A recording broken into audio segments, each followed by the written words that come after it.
In December last year, the Indian Council of Agricultural Research, or ICAR, sent a letter to 74 agricultural universities across the country.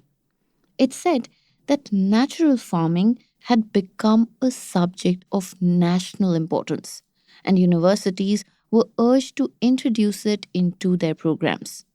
This signal carried weight because you see, the ICAR advises, accredits, and funds these institutions. So when it identifies a priority, campuses respond. Over the following weeks, curriculum committees began meeting, board of studies asked for course outlines. Across universities, July emerged as a likely window for rollout. At the University of Agricultural Sciences in Bangalore and Punjab Agricultural University, plans are now in place to launch undergraduate courses in natural farming in the next academic session, with postgraduate and research offerings expected to follow. Now, the timing of all of this reflects the kind of pressures building well beyond academia. As most of us know, India ranks among the world's largest agricultural producers, and yet its share of global agricultural exports stands at just over 2%. And one of the biggest constraints lies in chemical residue standards.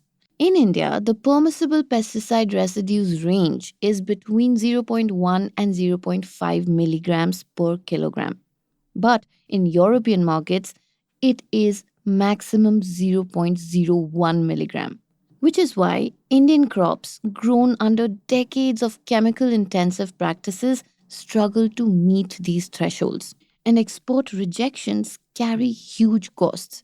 They matter even more in a system that is already losing an estimated 1.5 lakh crore rupees each year after harvest, largely due to gaps in storage, transport, and processing. Industry experts describe these losses as undercounted. So, export markets remain one of the few ways to recover value. Pressure has also intensified within the domestic market. Consumers are showing greater attention to food quality and sourcing. Agri input companies have shifted product development towards more organic and natural, a change that executives say has accelerated over the last 5 years or so. And universities sit at the center of this convergence. Nearly 50,000 students enter India's agricultural colleges every year. And their training shapes how farms operate, how inputs are sold, and how food moves through markets in the following decade. Natural farming is entering classrooms at a moment when agriculture is being asked to clean up its act. So, the question that comes up is quite straightforward and still unresolved. As India adjusts to cleaner standards demanded by global markets and more watchful domestic consumers, who carries the cost of this transition?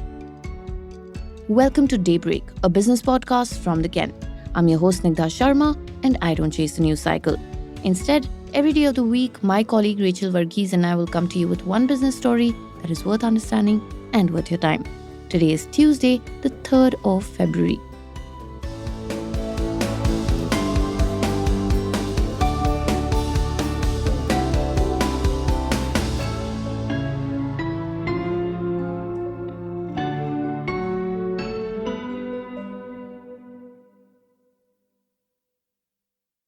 When Indian universities began talking seriously about natural farming, the conversations were about changes that were already visible across Indian agriculture.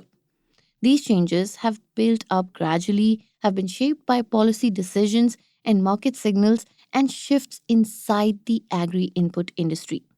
You see, agriculture still employs nearly half of India's workforce and contributes over 17% to our GDP. Farming across most of our country continues to depend on chemical fertilizers and pesticides that have been in use for decades. At the same time, organic farming occupies a very small share of agricultural land, a little over 4% as of March 2023. The thing is, natural farming works on a very different rhythm. Farmers rely on inputs like cow dung, crop residues, green leaves, and other botanical preparations. Over time, seed choice too becomes especially important. Seeds need to come from organic breeding and respond well to soil health, water availability, and non chemical conditions. So, universities are reading these shifts with a long term view. Students entering agricultural colleges today will graduate around 2030. By then, the sector they step into is expected to reflect changing consumer preferences, export requirements, and input economics. Industry trends point in the same direction. Over the last 5 years, agri input companies have increased their focus on organic products. Executives at firms like Rallis India and Coromandel International talk about growing investment in biofertilizers, soil health promoters, and non hybrid seeds suited to local conditions. For context, Rallis reported revenues of over 2,600 crore rupees in the financial year 2025. Coromandel, meanwhile, crossed 24,000 crore rupees. Export markets add another layer to this picture. Like I said, India ranks among the world's largest agricultural producers, and yet its global agricultural export share sits at over just 2%. And the reason for this is that the Western markets apply a much tighter threshold for permissible pesticide residue limits. Crop research dating back to the Green Revolution produced varieties that respond strongly to chemical inputs. So, when fertilizers and pesticides are applied, yields do rise and chemical residues also rise along with them. Closer to home as well, consumer behavior has shifted. People are paying more attention to food quality and sourcing. Kamlesh Saxena, a former executive at Rallis India, expects the natural farming input market to grow at 10 to 15% every year. And universities sit right in the middle of all of these changes. They train the people who move into the farms, research institutions, agri input companies, and government departments. To understand more about what this transition to natural farming is going to take, stay tuned for the next segment.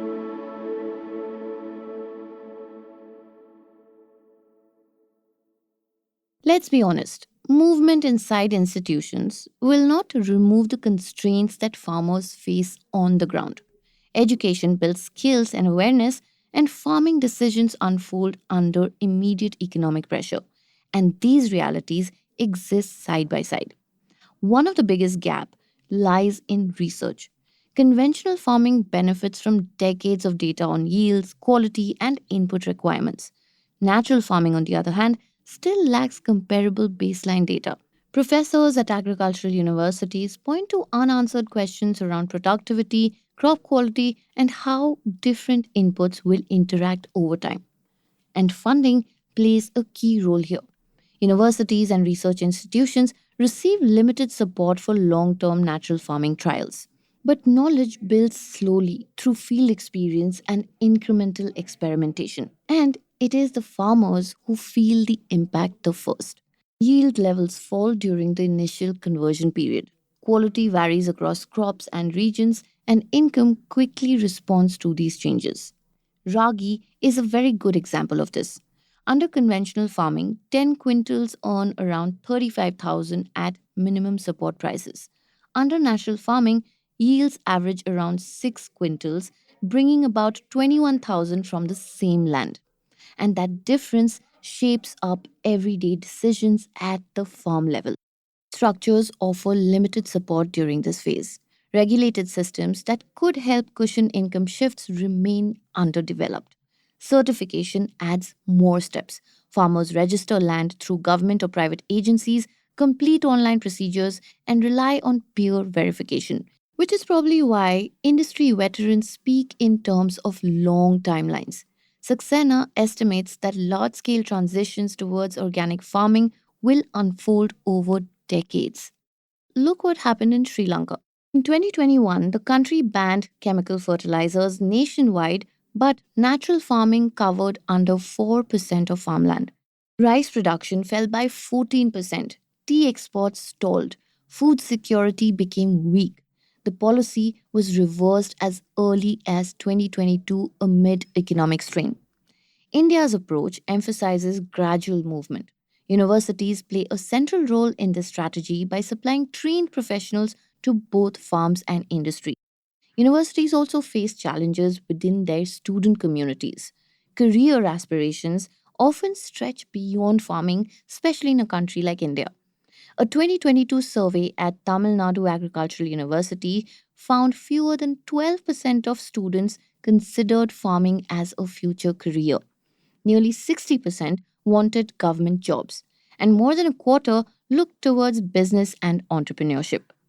Placement data also reflects these preferences. At the University of Agricultural Sciences in Bangalore, just over 16% of nearly 900 undergraduate students secured placements in 2023 to 2024. And among nearly 300 postgraduate students, placement rates reached 37%. Similar patterns appear everywhere else. So you see why industry linkages matter. It's because they determine how much risk students are willing to carry. Better placements give graduates a reason to stay within agriculture, and companies gain workers trained for a changing market. But still, the issue still remains. Universities move ahead by designing courses while farmers, industries, and students absorb the uncertainty at different points along this chain.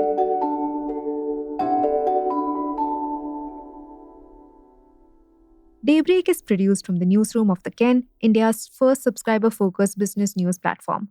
What you're listening to is just a small sample of our subscriber only offerings, and a full subscription offers daily, long form feature stories, newsletters, and a whole bunch of premium podcasts. To subscribe, head to theken.com and click on the red subscribe button on the top of the website. Today's episode was hosted and produced by my colleague Snigdha Sharma and edited by Rajiv CN.